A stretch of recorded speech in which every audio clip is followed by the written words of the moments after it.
So there's probably, for our equipment, two answers to that. And one has to do with the stationary equipment and one has to do with the transport applications.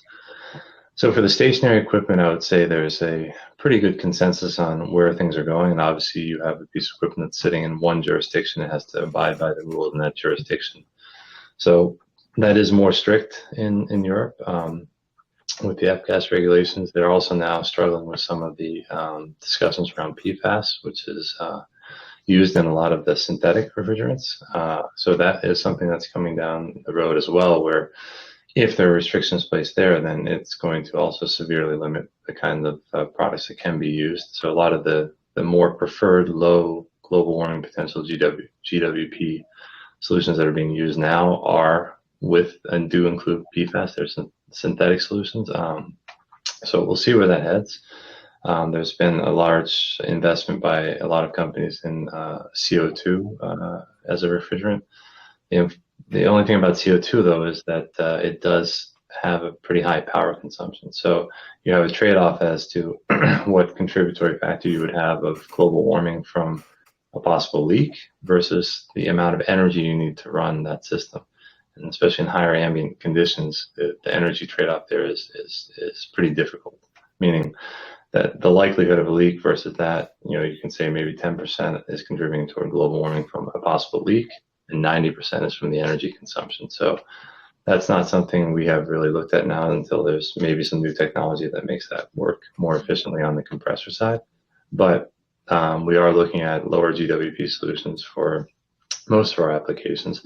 And in many cases, that means we're offering two solutions, one that typically will be used in areas outside of the EU, and one that will be used in the EU. And the EU is kind of leading the charge. But we have to make sure, of course, that we're not placing ourselves at some disadvantage. As you mentioned, if there's a very expensive new replacement that's used in a stationary application in the EU, but you can't get it in the US, of course, we're going to have a second option that works in the US or works in Asia, where we're shipping that equipment to. And then you have the really complex piece, which is the transport application. We have one piece of equipment transiting all over the world, going into different countries that have different regulations around refrigerant. And how do you supply, how do you make sure that there's going to be a supply of the refrigerant for your system in case something did happen? And that's really the tough nut to crack. And that we've had recently some meetings here and generated a report through the Container Owners Association, which is a group of the steamship lines and leasing companies. So largely the largest control of all the containers in the world are through the actual vessel operators, which own their own containers, or leasing companies, which typically lease to those vessel operators or to actual shippers.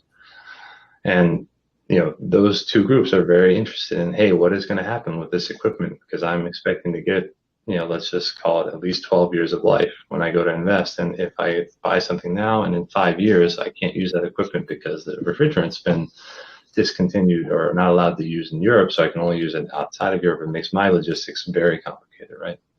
So they are pushing for solutions, and we are working as an industry on those solutions.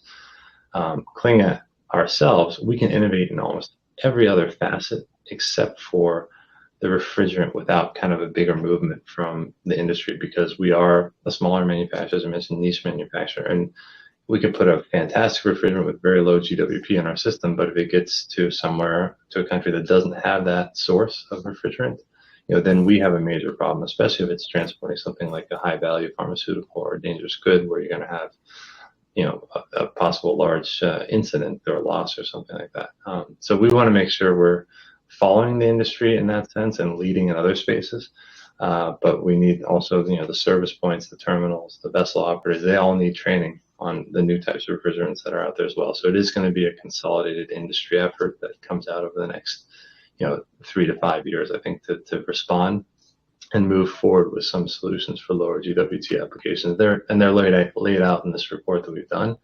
But, it is a transitional report, and eventually, hopefully, in probably a 10+ year time frame, looking at getting to that, what we hope will be kind of that final set of refrigerants that's used around the world, just because it is a process, and that is basically saying, 3 to 5 years of development of new types of equipment, right, that will be able to be used, and then putting them out to market, and then letting the other equipment kind of slowly move out of the marketplace as well. So